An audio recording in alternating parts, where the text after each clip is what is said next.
you believe in the existence of extraterrestrials? Tell me I'm crazy. Mulder, you're crazy. I can't give up. Not as long as the truth is out there.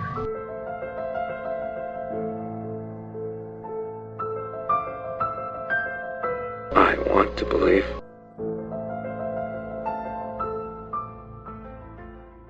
Right, welcome to this episode of the X-Files with your hosts Mark and Becky. Hi, Becky. Hello. Right, so this is kind of a special one. We are delving into the TV series Kolchak for this one. Obviously, a big influence on the X-Files, as we've already discussed in our earlier episodes about the Kolchak movies, right? But this is a first watch for you, these ones. Before we go into episode by episode, I just want to get your feelings on it. Is it working for you so far?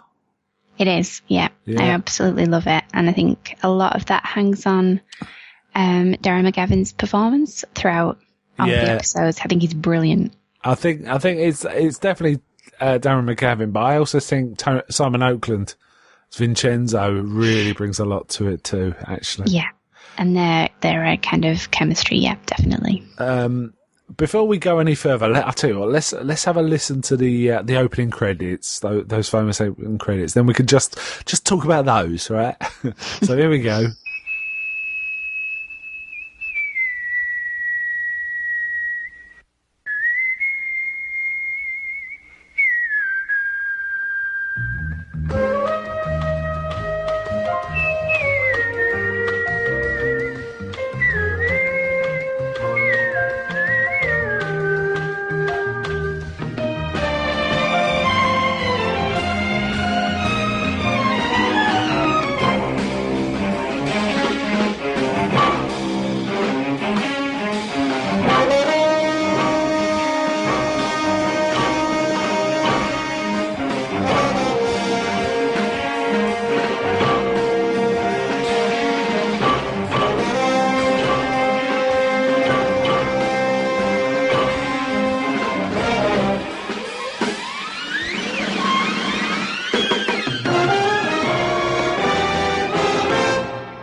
So those opening credits, they start off all breezy and nice and relaxed, and it kind of turns into a dark path then, doesn't it, by the end? What do you think of them? Yeah, I wasn't expecting that because it's different, isn't it, to the TV films? Yeah, the TV films, most of them have like credits going over a scene, right? Yeah. One of them's even an autopsy. I think the first one's over an autopsy, but this is his own little, setting up the thing. I've seen this many times, so I feel these are quite iconic credits, much like the X-Files credits, right? But what's your feeling on them? Yeah, definitely. I mean, it's quite kind of almost, like you say, it's very light-hearted to start off with and then gets darker, which really kind of captures the tone of the show, but it's really catchy. I've been humming it all week. Yeah.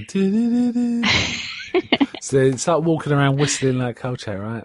Yeah, I need to get that on my phone. It's my ringtone. Yeah, it's a fun one. I do dig these credits. I think they're some of the best credits of a TV show, in my opinion. I think they're really, I'd say top 5 credit sequences, opening credit sequences, very distinctive. Okay then, let's get into the individual episodes. So the first one aired, they weren't necessarily intended to be aired this way, right? Just so you're aware. First one aired was The Ripper, which was first aired September the 13th, 1974. I think it's somewhere like a year to 18 months after the last movie, the Night Strangler. So there's been a bit of a gap, right? And I should have said there wasn't originally intended to be a third movie, but it transmuted into this TV series. The third movie was going to be The Night Killers, and it was about like UFOs and stuff in Hawaii and this, that, and the other, and big conspiratorial, which is interesting when you think of, what the X-Files has been. Isn't it? It's kind of interesting, but they didn't go with that. They went with this. And Kolchak, I mean, it does border on stuff like that. In one of the episodes we're going to talk about, in fact. But it's mostly supernatural. Yeah. Or cryptozoology or something like that. It's those kinds of things, rather than sci-fi. But, it verges into it. Anyway, first one here was The Ripper. I think executives picked this to be the first one. And I can kind of see why, because it kind of feels like a bit of a mash-up and retread of the movies, wouldn't you say? Yeah. Especially watching them so closely together. Yeah, I think when you watch them so close together, it feels like, they're just going over old stuff. But we got to remember this, there was a year and a half or so between this and the last Kolchak movie. So the viewers have to be reminded somewhat. And it's easier for us, now, because you can watch them close together to think, it's just going over the same thing a bit. But, it kind of works for me. In fact, the first time I watched it, I thought, this is just going over a thing, but I've become more forgiving. I think this is probably the third or fourth time I've watched this now, this particular episode. Yeah. I have to say, I really dig the relationship between Kolchak and Vincenzo. In this, it's established early on their kind of shouty relationship, isn't it? Yeah. And it is funny because the end of the last one, we kind of see Vincenzo still mad at Kolchak and being fired because of him. But yeah, he still employs Kolchak again, it would appear, doesn't it? I mean, they're in Chicago, and they're running something called it's for the Independent News Service, it's called, and Vincenzo's the editors. Kolchak appears to be like one of the few reporters in there. There's a few others, but there's not many reporters in this place. It's not a big outfit, right? I kind of what was your, it was lighter in tone, do you think? Yeah, I think it kind of channeled the second film a little bit in that respect. But the kind of witty dialogue was there. And, I love the fact that because of his antics, Kolchak's actually been kind of demoted to an agony aunt column and some of the lines he... Yeah, Aunt Emily. Yes. He doesn't like it, does he? He's kind of not happy. And Vincenzo picks him up on some of his stuff. Can you remember any of them? Oh, God. Well, he throws something at one of is it an intern that comes in and he says to him, go and play with your pimples, which should make me laugh. Go play with your pimples. He's just rude to everyone. Kolchak is rude to everyone, pretty much. It doesn't matter who they are. In fact, the more important they are, the more rude he is. I do like the fact that these people appear to be somewhat obsessed with belly dancing outfits. I mean, a lot of this was set around a massage parlour, right? But the women working there wore belly dancing outfits, funnily enough. It's almost like they only had the stuff from the film, and they had to reuse it, so they got these women to wear belly dancing outfits. Yeah. Fine. I like some, there were very similar, camera work. Sorry, there was very similar camera work in this to the films, right? Handheld, kind of point of view shots of the possible killer, or certainly almost a voyeur kind of view of people. Like you're watching people furtively kind of shots. So they were doing that again, which I think was done in both the films, right? It was certainly in the second one. Yeah, definitely. And there's some kind of clever tricks here to get you a feel for the horror. For example, there's a woman who's walking along with a big stuffed bear, and Kolchak's narrate. There's a lot of Kolchak narration too in it to fill in the exposition, which works well when it's McGavin, doesn't it? It works fine. And she's got a large stuffed bear, and I think he says something like, from one of her grateful clients. And when the Ripper attacks the woman, we kind of hear the attack off camera. It sounds pretty brutal, but then the bear gets thrown onto camera, and its front's all ripped out. Which I thought was a cool, effective shot for, 70s TV to give you an impression of what's gone on, right? Yeah, definitely to get around the sensors and such, but still quite effective. Now you're a Jack the Ripper nut of some sort, right? As am I. I'm a bit, I've read up on it a fair bit. I don't think as much as you, but so do you think it paid proper lip service to Jack the Ripper? No, I was pretty disappointed in that regard, to be honest. What? I mean, I'm trying to remember where it diverged. It did say it was two murders. I mean, some of it was kind of similar, wasn't it? It didn't make the point that the last two murders are the same night and stuff like that. Yeah, it was more, it seemed to be, especially for the first episode of the series, to kind of play on the name itself, I think, for an American audience, as opposed to really getting into the details of the case. But, that's fine. I mean, it had the poems and, the little... Yeah. So that was kind of cool. I did like old Kolchak as the agony aunt, Miss Emily, though. Miss Emily had gone on holiday. That was the thing. So he had to pretend to be Miss Emily. And he wasn't the best agony aunt, was he, old Kolchak? No. And I think one of the ones he reads out is like, "Dear Miss Emily, the three dumbest things in the world are you, your column, and your paper. I am overwhelmed by the accumulated dumbness. P.S. Do you know of a cure for acne? A friend of mine has it." And the way he delivers it is just perfect. Awesome. I do like Vincenzo's picking up on some of his answers. He says, "Look, Kolchak, you can't write stuff like that." He goes, "What do you mean?" He goes, "Here, listen to this one. Dear Miss, tell your boyfriend he's X-rated and that he has to clean up his act." So, Vincenzo's like, it's fun. And it is funny that he actually gets the case through the Miss Emily letters, doesn't he? Because someone writes about a stranger with glaring eyes and all this. And also, we also do spit another member of staff here, Updike, who's called Uptight. And they just call him it to his face, don't they? There's no, and he gets assigned a case over Kolchak. Kolchak's well pleased at this, but Updike's a sort of prissy type, isn't he? And he hasn't got the stomach for this sort of thing. In fact, he goes out and vomits, doesn't he? I think when he gets on one of the scenes. Kolchak's there with his camera just sticking his all right in, taking pictures, while Updike's feeling a bit dicky, actually. They do have some other again, riffs on the I think more the second film than the first, but kind of both, where we actually see, the Ripper jump from a tall building. And land on his feet. And there was a funny bit where he threw this stuff at all these cops coming towards him and they fell over like a set of 10-pins bowls. It's kind of ridiculous. But that was kind of cool. I kind of liked it. Yeah, and he did remind me more of, you've mentioned this before as well, of Spring-Heeled Jack as a character as opposed to maybe Jack the Ripper. Yeah, because he could jump from a high thing. Yeah, there was a touch of that too. But Kolchak also finds another reporter called Jane Plum. Let's talk about that. Let's talk about that.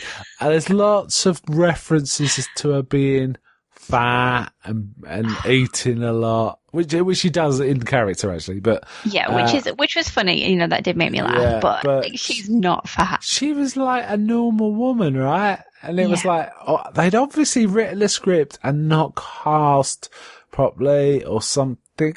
The actress did a good job.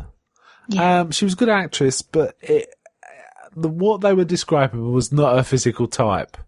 So there was a bit of like fat shaming in this for someone who wasn't fat. It was bizarre. It was a bit bizarre, right? I think if you're not a belly dancer, you're fat in this series, basically. Lots of his monologues were going on about how fat she was. It was like it was proper fat jokes kind of monologues, right? In fact, at one point, Bribery keeps buying her food and she keeps eating it. And stuff like that. And she has for tongue as well, doesn't she? Yeah, tongue. Yeah. That's all right. Was it triple? It was just me, but the thought of eating tongue is just like, oh. Yeah, there's an old joke about someone eating tongue and say, "Oh, I could never eat that." I said, "Well, what are you having?" He goes, "I'll have eggs." Well, I couldn't eat a tongue. Consider where it comes from. I'll have an egg. Yeah, it's the fun. She gets a lot of poems, doesn't she, from the killer, right? Or possibly from the killer. Like, there's one here I've got a note of. "And now a pretty girl will die so Jack can have his kidney pie." Which, that's Jack the Ripper. He did write, if I remember right, a letter suggesting he tried a bit of fried kidney of Well, someone, right? You say Jack the Ripper did. Yeah, yeah. Potentially the media did, but Yeah, but there is that connection. yeah, I no, don't know. definitely. And there's messages written on a mirror and lipstick. That was kind of cool at one of the death scenes, right? Yeah, I like that. And they were kind of intimating he was doing these murders to be reborn or something. And then we get a scene where Kolchak goes to the massage parlour. This massage parlour is a deadly place, right? People keep working there, and it's not the best place, is it? And as I say, belly dancing outfits again. I feel like the person connected to this show had a belly dancing fetish or something. I don't know. There's one bit that made me laugh because he's like a bit down at heel in Kolchak. He's wearing tennis sneakers instead of shoes.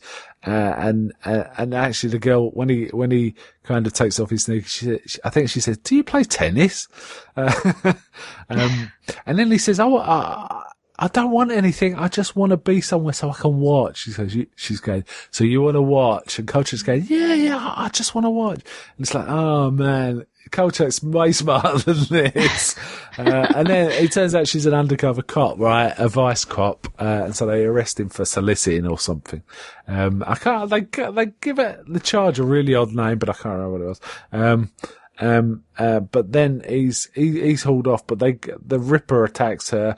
There's a male detective, undercover detective watching her, isn't it? And they try and sort of get him. But he's super strong. He takes shots. So again, a bit like the other, but like the movies here, right? But he gets chased and caught when he lands on an electric fence. That kind of knocks him out. So they've got him in the cell right now. They've actually caught him. We don't really get much look of his face, this guy, do we? At all, really. He's a non-character in that sense. Yeah, which is similar, I think, to the TV films as well. Though you don't really get much of a look at the monsters, shall we say? I mean, well, you do in the second one a bit, right? He does talk fairly lucidly, but at the end. But there's like the build up. Oh yeah, it's more animalistic, isn't it? Anyway, Kolchak gets all this, starts like collating all this. There's all these cases all over the world of like a set of. He said, I think they say 25 cities where 5 girls were attacked. And he says there's a case where he was executed without showing fear, except one time in New York where he busted out. He was happily executed as such, except one time where he was going to the electric chair. From this, Kolchak works out that and the fact he was caught by electricity most recently, that his weakness is electricity. Then Kolchak digs through Interesting. Yeah, I don't know where that was just something, right? That was just a thing. He then finds the first letter that referred to the man with the staring eyes, and it's from this little old lady. So he goes and visits the old lady. I should have said earlier, Jane Plum keeps going on about it. She meets all these weirdos who are claiming to be Jack the Ripper, and it's a really weird line comes up in this. And he says, "You shouldn't do that. That's not safe." Kolchak's kind of concerned for her. And she says, "Oh no, at least I get to meet some interesting guys." You think, what? That's not. I mean, this is a bit, I don't know, sitcom-y misogynist stuff, right? It doesn't play that well these days. I mean, it's 70s, I suppose. 70s rules, I guess. Yeah. But it sits a bit uncomfortably. Anyway, however, I'll tell you what, Darren McGavin's charm kind of trumps all of this archaic stuff, right? Even he is a misogynist a lot of the times, but he's a charmer, right? It really does. I think if it was played any other way, then it would be a bit more uncomfortable to watch these days, I think. But he really manages to kind of just, gloss over that, shall we say. Yeah, to me, watching Kolchak and enjoying it is a bit like having a racist grandpa, but you like him anyway because he's charming in other ways. But even so, you don't really agree with him deep down. It's a bit like that, right? So he goes and sees this old lady who says, "Oh yeah, he was just she says something like, I see a woman come visit him tonight, fat.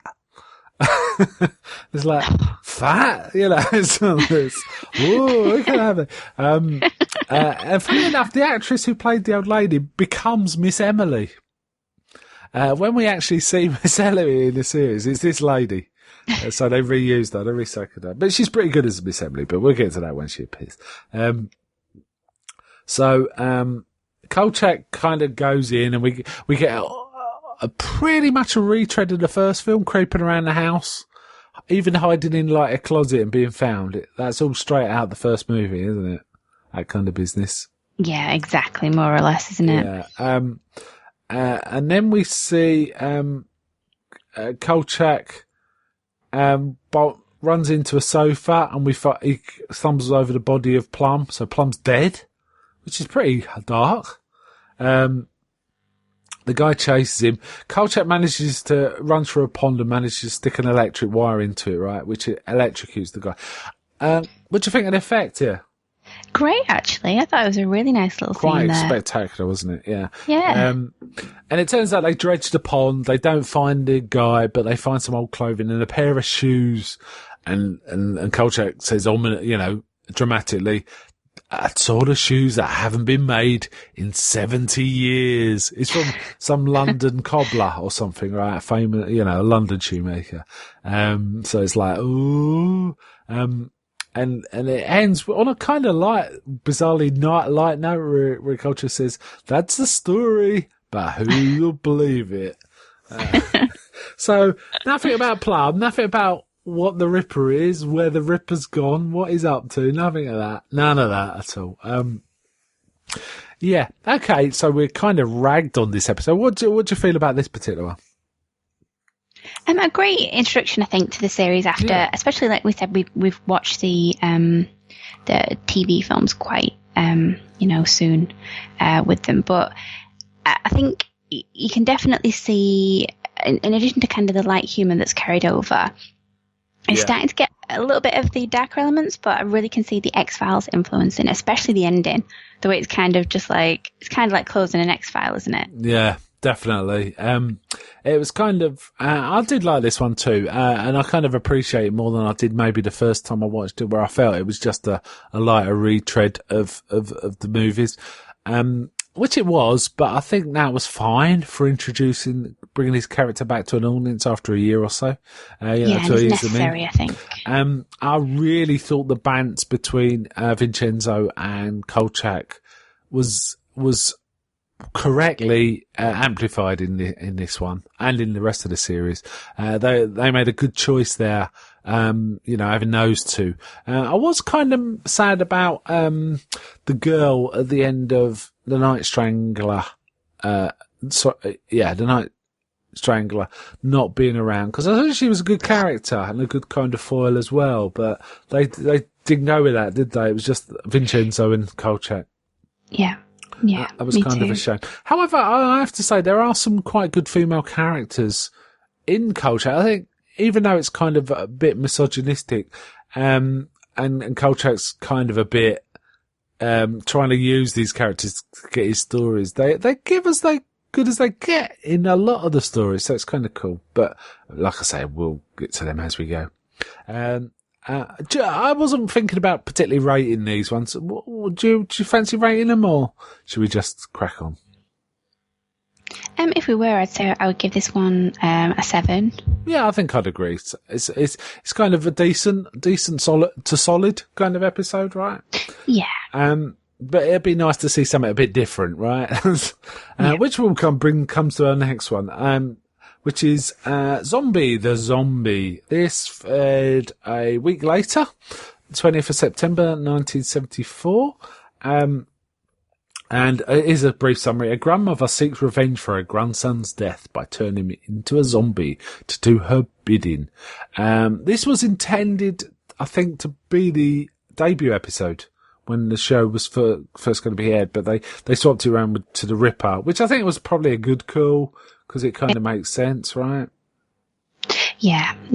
And it was, I think as well, because the Ripper one, in addition to having that kind of necessary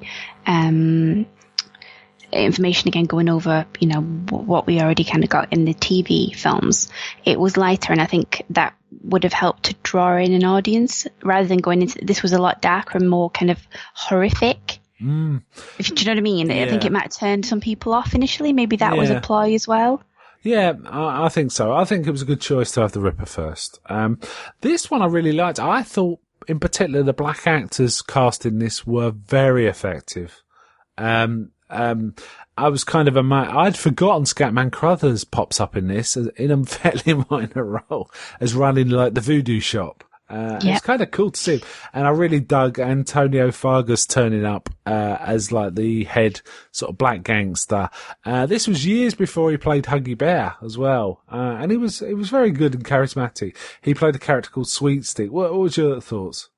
Yeah, great. I think, this really kind of took it up a notch, this episode, for me. Yeah, and the other good actor I thought in it, a black actor, was the old lady who I think was called the character was Mama Loa. I thought she was excellent, actually. Yeah. It was a really memorable scene with her, like, being charmed, nice to Kolchak, and Kolchak kind of crapping himself because he thinks, she's a voodoo priestess, and she's saying, I'll give you some medicine. And she said, "Oh, I can't do that. I just make medicines for people. I'll give you some." And he's like really terrified, isn't it? It's like, what am I eating here? So all of that, and basically Kolchak's antagonising everyone, police captains and his co-workers, everything. We do get a new co-worker pop up in this, Monique Marmelstein. Yeah. First, I thought she was a cleaner, but it turns out she's like a junior there, who's basically the niece of the bloke who runs the place. So it's kind of, that's why she's there. What do you think of Monique? Interesting. It's always very interesting to me how Kolchak kind of interacts with other characters, and he's really horrible to her, isn't he? Yeah. I'm not a fan of Monique, I have to say, because I don't think it's well acted. I think he's warranted to be so mean. No. I don't think that. I think that's just Kolchak.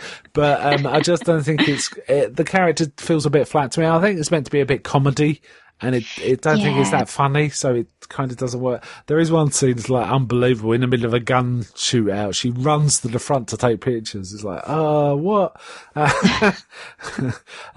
There's some interesting stuff going on here. The other thing that I thought was interesting is the mafia dealing with the black gangsters, and they throw in what are kind of racial slurs, but they obviously can't use racial slurs, so they're kind of skirting around it. And I thought it was kind of interesting how they're doing it. At one point, the mafia guy was saying, one of my guys died, and you know what? A coconut did it. He kind of pronounced it like that. So coconut is the racial slur. And then, like, Sweet Stick says, and he calls Sweet Stick licorice stick as well, instead of Sweet Stick. I was like, and then as a response, Sweet Stick says back to him, one day a coconut's gonna fall on your head. And there's all this kind of touring and frying, and Kolchak's like sneaking around and like, he's almost Mr. Beanish, isn't he? Like, we've seen this before. He kind of tries to sneak about and he's noisy. In this, he's like trying to hide from the mafia and he accidentally turns on his tape recorder. It's like, Kolchak, what are you doing? I did appreciate they were doing something real different with this one. Haitian zombies, right? Yeah, definitely. That was cool one. I also like there was some new characters thrown in. We had a police captain. He obviously didn't get on with at all, and I can't remember his name, but there was a line that Kolchak comes up with. He goes, "The captain and I have a long and bloody history, like the Crusades, but without the chivalry." Yes. And he's just awful to him, isn't he? And the captain's basically there's an implication the captain's crooked. And it kind of never gets resolved, does it? But there's that thing. But we also get a couple of other characters. One's called the Monk. What about that? Or he's got an informant called the Monk, whose face we don't see. In fact, he's wearing something like a cowl, even, or he's in shadows. I like that bit. Which I thought was going to turn into like a regular, when Kolchak needs some info, he just goes to the Monk. So it'd be it's actually an excellent, plotting device. You know, but it is a bit Deus Ex Machina, right? For any episode that is. It's a bit like, you know, let's use the warp drive. You know, let's use this instead. It's one of them. And we also get Gouldy the Ghoul, who's like, who's the you know, works in the mortuary. And he runs numbers on the, I think the birth months of the people that come in that night.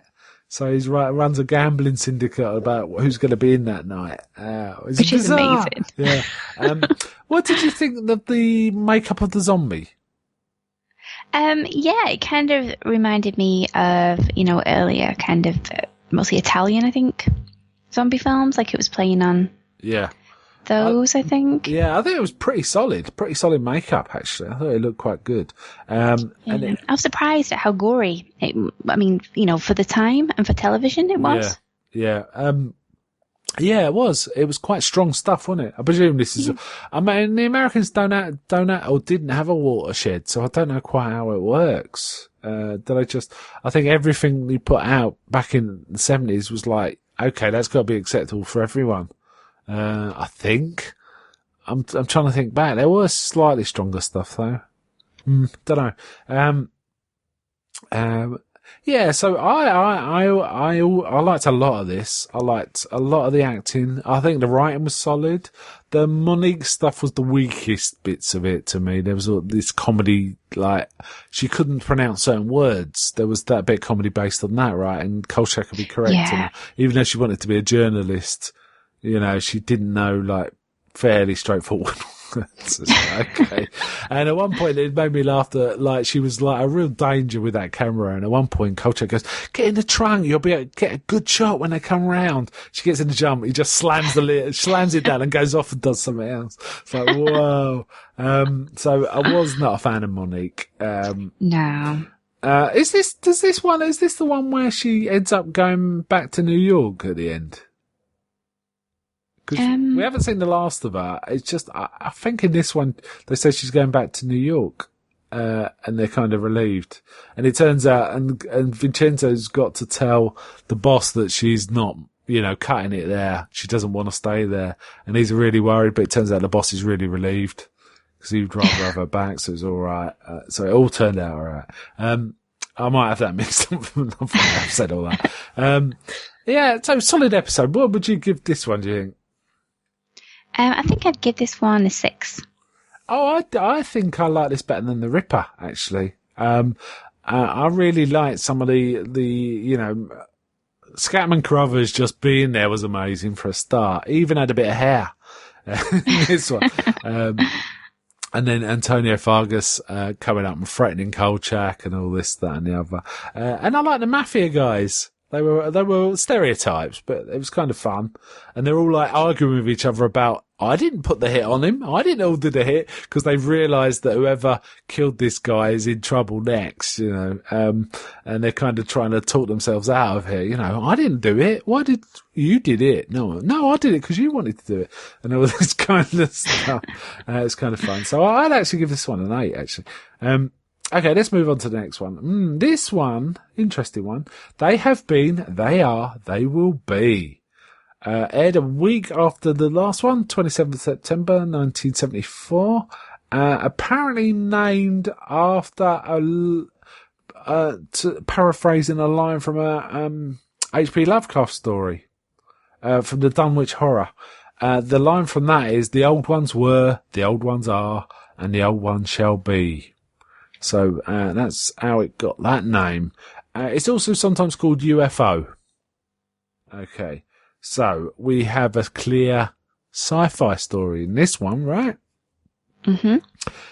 Now we get Monique's back, even though I'm pretty sure at the end of the last one she was supposed to be going back to New York, but it could have been this one. We get Monique back in this one a bit, and we also get Updike or Uptight as well.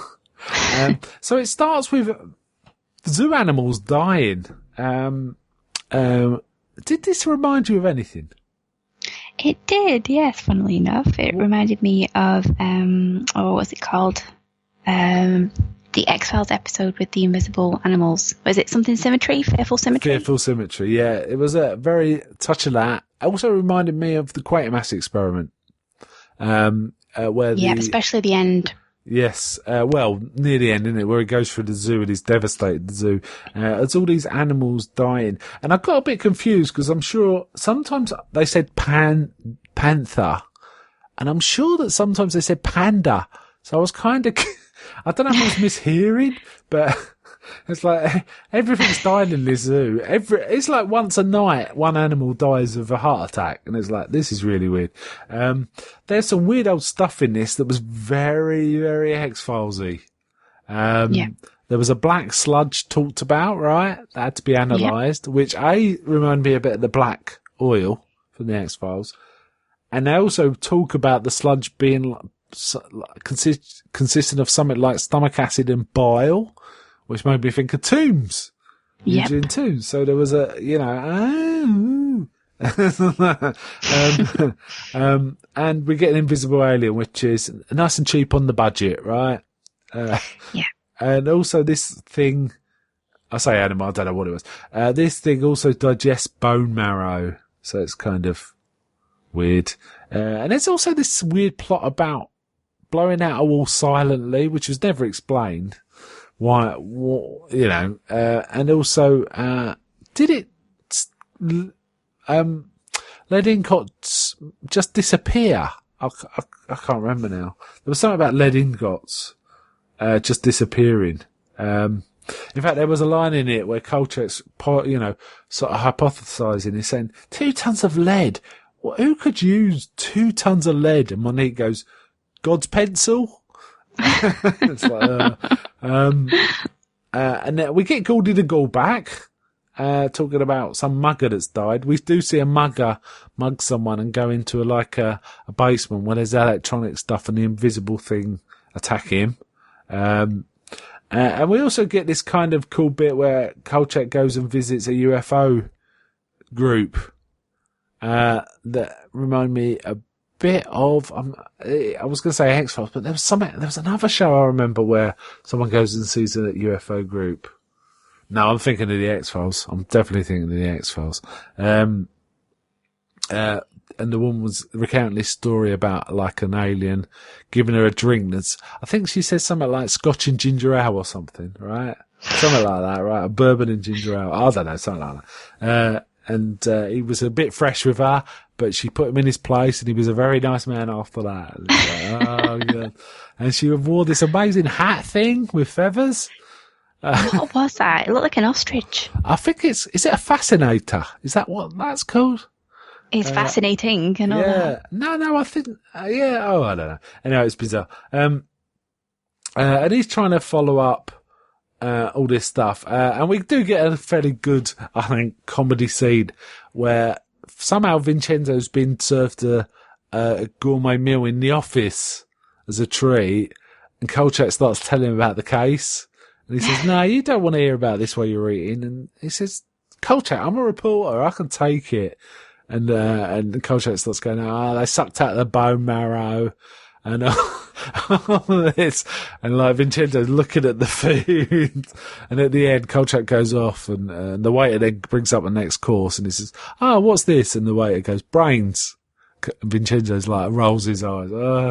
That was kind of cool. Did you like that? Or was it a bit goofy? Yeah. No, I like that. And again, it's nice to get back to their kind of core relationship, because that carries the whole show. I think, yes, if it provides moments of kind of like relief, but also it really is the foundation of the, because that really made the 2 films for me as well. Yeah, I agree. I think that's really one of the core major pluses of this entire series, actually. It carries on pretty much all the way through, and it's kind of cool. Just to go back to the UFO group, they're talking about these like weird theories, actually, that again made me think of the X-Files quite strongly. They were going on about, they were talking about what the meaning of wormwood, the star wormwood, and all this stuff, right? So I reckon the writer must have read up some goofy UFO belief systems and just incorporated them into the plot, because it sounded like something that, when I say real, but not real, but some convoluted theory some ufologists come up with. It did sound like that to me. How about you? Yeah, definitely. But that kind of added to it, I think, because it was a bit of a balmy one. Yeah, it was. Then they find out that, some guys disappeared that was involved with the UFO group, but he was like projecting his language. He'd invented some language to talk to the stars. What was it called? Linguo or something. I don't know, something like that. Mathematico, something like that. Yeah, Mathematico, I think. And he's dead. When Carl gets there, it pulls out a compass, I think, and it's going round and round. Basically, he ends up at a planetarium, right? Yeah. And he works out the alien thing. He's trying to work out how to get home again by looking at the stars maps. I mean, it really does not add up to anything coherent, but that's kind of the idea. It's kind of at the planetarium to look at maps is the idea. And it kind of goes for Carl. There's a dead guard. Goes for Carl, but he uses his camera. He's trying to take pictures of it, even though it's invisible, and it kind of drives the alien back. So he reckons it's the flashing light. I have to tell you right now, a camera happened to save him. It is used more than once in this series. I'm gonna count it this time, but this is the first time, right? Using his camera saves his life in this one. And they try and use lights, but it doesn't quite work. And the police have rocked up and kind of putting up with Kolchak's nonsense. He talks them into it, doesn't he? That like you got to do this. And he said, Kolchak, yeah, you're talking idiocy. He goes, I don't care. You do this to save your men.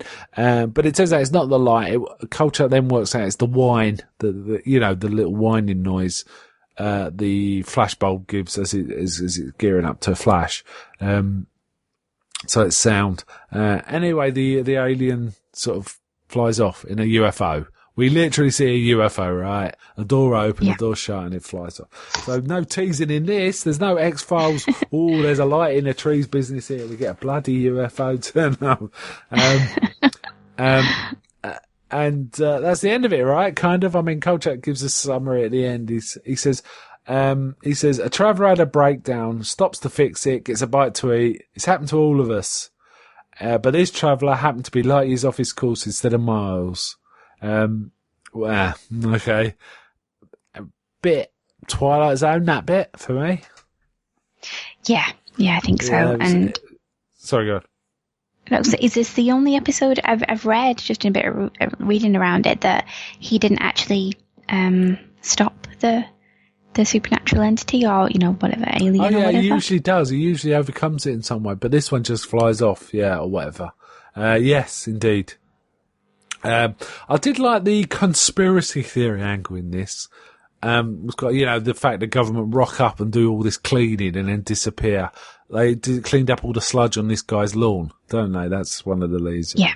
And also, we get Kolchak smoozing the zoo vet as well. This woman is kind of trying to help, and at one point she's saying, I'm not cooperating. He says, well, if you don't, I'm going to take it to someone else. You might, if you give me your side of the story, it'll represent you better.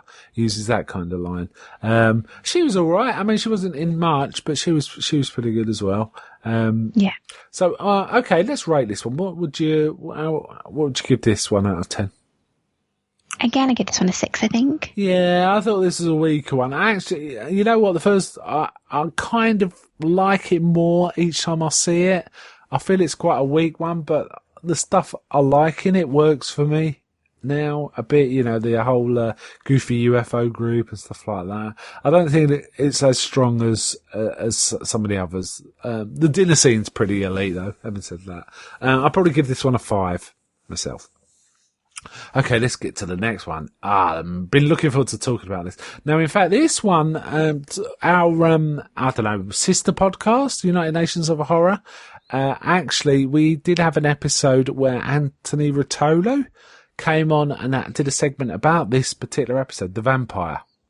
And it's an interesting one, this one. It was broadcast 4th of October 1974, and it's effectively a sequel to The Night Stalker. It's one of the victims of The Night Stalker has popped up, in effect. Interesting one, this one, right? Yeah, definitely the way it kind of develops that storyline. Yeah, a woman breaks down on the motorway, I think between Reno and Vegas or something like that. And she cuts her hand while she's out the car. And then we see a pair of hands come out of the earth, right?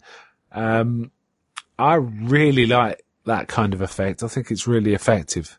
And basically this victim of the original vampires reanimated. You know, I guess the smell of blood, whatever, comes up. And we see that fairly quick. You know, there's the credits, and while the end titles are still going, the main titles are still going, the hands come up from the ground, you know, after the woman cuts herself. So it's kind of cool.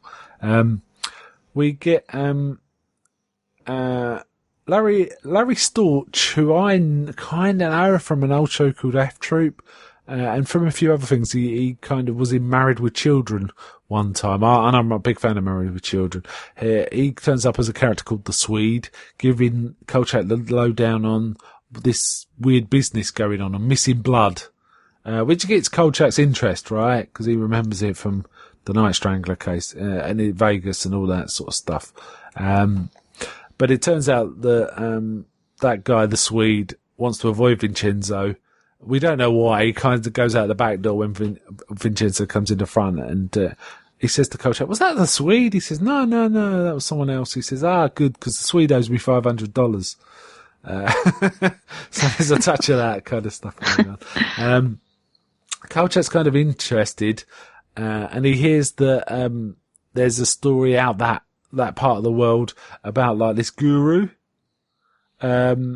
And like Kolchak wants it, but he acts like he doesn't want the story, right? Vincenzo starts giving it to Uptight, because Uptight's said, "Yeah, I've read this book about it," and Vincenzo's going, kind of good, you know about it, and Kolchak's like, "Oh yeah, that book's all right, but have you read this one and this one and this one?" Because that one's a bit light, you know, and a bit sort of, won't give you a deep story. And then he's going to Vincenzo, but you know, that'll do, won't it? And goes back to his tirade, and Vincenzo goes, "I want you on the story," and Kolchak's going, "No, I don't want to, you know, oh, come on." But, you know, he obviously wants it. Basically, he smoothes it out of him and like, stitches up Uptight, right? Nice work, right? Nice conning. Yeah. Nice bit of writing as well to do in that way. Yeah, it was very clever. So he gets sent out, so he has to go get this guru story. Can I just ask, what did you think of the woman? We've already talked about some of the monsters don't really have a character as such, do they? They're just monsters, as it were. The woman playing the vampire, again, doesn't get a speaking part in this. She is purely monstrous, right? Though we know she must be lucid and hold conversation, because he actually, you know, from the after effects, she's gone to a pimp and asked to work for him. She goes and sees customers, so she can't be like a snarling monster then. It's interesting, that approach, isn't it? We never see him that way, but others obviously do. What did you think of the woman playing the vampire? Yeah, interesting. I thought it was a definite kind of homage to Hammer Horror. Yeah, I think, but it was an interesting one because she was kind of merged between the traditional vampire as a victim, and when I say that, I mean, like, you know, there's a kind of patriarchal male vampire, and you know, they have like underlings, and she was kind of a mix between that and like the kind of Christopher Lee-esque vampire, because we don't see her converse with people and such, like you say, which is really interesting, because it would have been interesting to see that side of her, but the fact that we don't is quite. Yeah, I kind of see that, but I think she was very effective, actually. I think they if they cast her for her looks, they cast her well, because she did look kind of you know, of a sort of a type that would be a kind of powerful female vampire figure. She looked the part to me, definitely. And that's all we had to go on, right? Because we didn't get any characterization. And I think the combination of makeup and dress and the way she carried herself worked really well for me, actually. Yeah, I mean, that's the thing about this series, I think, is very much predicated on looks and the animalistic kind of monstrosity. Yeah. So it was interesting to see, like I say, touches of Hammer in there, but none of that, what's the word? There's no kind of human element is the wrong term, but for example, like Christopher Lee could be quite charming and interact with society, that kind of vampire. And she's obviously doing that in terms of manipulating people, like you say, with the pimp and such. Yeah. It's an interesting portrayal, kind of merging a lot of different influences, I thought. Yeah, I thought it was good. And it was a nice sequel to the Night Stalker, actually. And we get a different kind of police captain here. Instead of the shouty, Kolchak, keep off my arse kind of stuff we get. This was a different kind of policeman, which is kind of cool. He was a much more cerebral policeman. Yeah, Lieutenant Mateo. I don't know the actor's name actually off the top of my head, but the character was Lieutenant Mateo. He was kind of thoughtful, wasn't he? Yeah.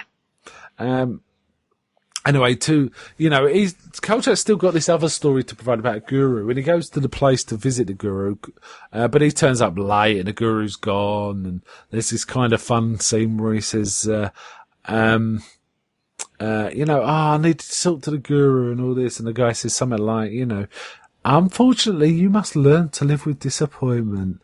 Because, and all this kind of stuff. And he meets the realtor, the real estate, estate agent that's showing him around, and sold the guru his house and is now selling it on for him. And she kind of knows the guru. She mistakes Kolchak as being part of the Inland Revenue Service, because he says INS, but I think she thinks it's IRS. She goes, "Why don't you leave that man alone? He's done nothing to you." And Kolchak's like, anyway, he finds, maybe he thinks he can get the story secondhand from her and just present it as like an interview. And then it turns out she did journalism before her first marriage or something. So he kind of... Which went wrong. Yeah, he kind of jumped straight on this, and he goes, mate, have you enjoyed... he basically... He's saying, I can get you back into journalism, just write some decent stories. He just wants her to write the story, right? Because he wants to go off track in the vampire. Anyway, she writes this thing and he starts having a look, and does he find a Neri in the text? And he says, Neri? Is there a methinks in here? And she said, no, there's an oft though. And he hasn't got time to proof it, so he goes, just lose the nares and the offs, and then send it down the wire. And later on, Vincenzo phones him about this ridiculous article that's been submitted. But he tricks Vincenzo by putting on his razor and talking for a towel.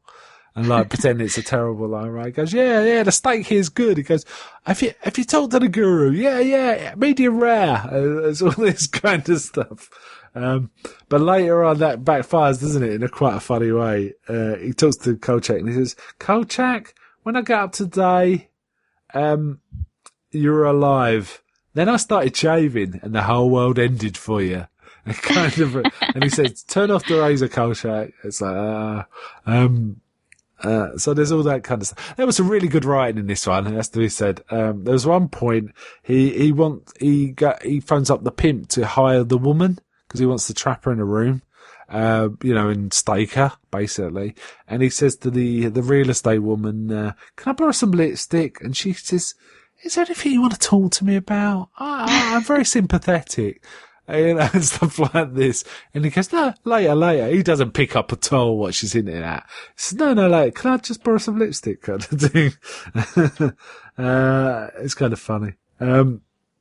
But it turns out they send the wrong girl, right? So when he pulls out a cross, she goes, what sort of kinky shit's this? Kind of stuff. But not those words, though. No, she says, I've got the actual words here. Which freako scene is this from? And he says, you're not Catherine. And it's like, no, they sent me along. He goes, what? And she starts acting all hurt, doesn't she? She's going, well, what's wrong with me? It's like, oh, man. There is a great scene where it turns out the woman gets hired for the night by a football player, right? But in the middle of, when they're supposed to be together, a set of the football team turn up and they're a group of jokers, aren't they? They turn up, but they find this woman putting the bite on this great big football player. And then she starts throwing around these football players. What do you think of that? That was a great scene. That was really cool. And does Kolchak somehow rock up at the same time and start taking pictures as well? Yeah. Yeah. As is his wont. Yeah, as he does. So basically he figures out where she is. He gets her on a hillside. Does he surround her with fire and then light a massive cross? Yeah. Burning cross. Not great. Not great to see that. It's like, you should have thought this one through, guys. And it reminded me a bit of the end of Brides of Dracula. There's a big burning windmill that gets turned across. Now that's a windmill as a cross, right? That's fine, but a burning cross in America, not cool, guys. Not cool. No. And I was trying to think, well, maybe it's a 70s thing, but burning crosses has been around. The KKK have been using them since the 30s, I'm going to guess. I don't know, but they were definitely around in the 60s, so they should have known a little better. This was a little insensitive. But as far as I did a little digging on this, no complaints reported that I could find out about, which surprised me. Yeah, me too. And then it ends, and then he starts saying they threatened to book me for murder, but they let me go. And he also says he managed to see a coroner's report on this female vampire, Catherine Rawlins. He says, to quote the coroner, the tissue structure of the individual appeared to be a female species human who had been dead at least 3 years. So there you go. So it had been 3 years, which, coincides with the TV time, 3 years between the first film and this. So, what do you think of this one? I thought it was a really kind of solid episode, and I love the way that not only did the storyline kind of develop from the original kind of film, but also the fact that there was that 3-year period was a really interesting one in terms of, vampire lore and that why it took so long for her to come out. Yeah, well, I suspect it was the presence of blood. Because it starts with the woman cutting her hair, and that's the only sort of explanation there. Though there are, I'm thinking the most obvious story I can think of where the vampire goes to ground, as it were, and then re-emerges is the Anne Rice chronology. Lestat does go to ground and chooses to come out after a certain time. After about 20 years, he's just tired of being a vampire and stops feeding and gets tireder and tireder and just goes to ground. So, yeah, there's that. But I think it was the blood. So what would you rate this? Sorry, go on. I was going to say, it's similar thing in Underworld as well, isn't it? Is there? I don't know. I haven't seen enough of that to be sure. Cool. How would you rate this one? I would give this one an 8. Yeah, in fact, I think I'm tempted to give this a 9. I think this might be my favourite episode. Though there are some good ones coming too. I really like this one. I think it's very solid. And I definitely recommend it to anyone who liked The Night Stalker. It's very, very, very good. Okay, so what do you think was the best one of these four then? I mean, we kind of rated them, so it's kind of obvious, I suppose. What one did you like best? I think the show really hits its stride with the vampire, but I did like the opening. I think it was just the right tone, I think. Yeah, I as I've already said, I like the vampire the best, but I think there's some pretty solid ones. Which one was the weakest for you? I think it's a tie between the middle two for different reasons. Right. Yeah, personally I feel the weakest one was the UFO one because I think it didn't have quite as much interaction between Kolchak and Vincenzo, and some of it was like there was some gaping logic holes. There was still some cool stuff, the dinner scene and stuff, but they weren't. They're not very roller coastery, are they? They're kind of, the quality is pretty good, I'd say. Certainly these four we've watched. Are you enjoying the watching so far? Yeah. Yeah, so absolutely love it. keen to come back to Kolchak. We'll be coming back in a few weeks to this. So we're going to carry on watching these, aren't we? Right? There's another 16 to go. There are some sort of famous issues towards the end of these series, but I guess we'll get to them when we get to them. But I have to say, I do enjoy this series. I really do. Sam and I covered it not long, about a year ago on the main cast. And it's kind of fun to watch them again. It's Darren McGavin, right? Essentially. And somewhat below that, Simon Oakland as Vincenzo too. Certainly their interaction is kind of priceless. Yes. Okay. I'll tell you what, let's wind up there. So next week we'll be finishing off season 3 of the X-Files. It feels like, we are going at a fairly slow rate because we're kind of distracted by Twin Peaks, right? That's the problem. It has been fun watching these Kolchaks. So, next week, or, maybe a little longer than a week, we'll be covering, the finale of season 3, the last 2 episodes of season 3 of the X-Files. Thanks for coming on, Becky, and, remember, they're watching. I'd rather be living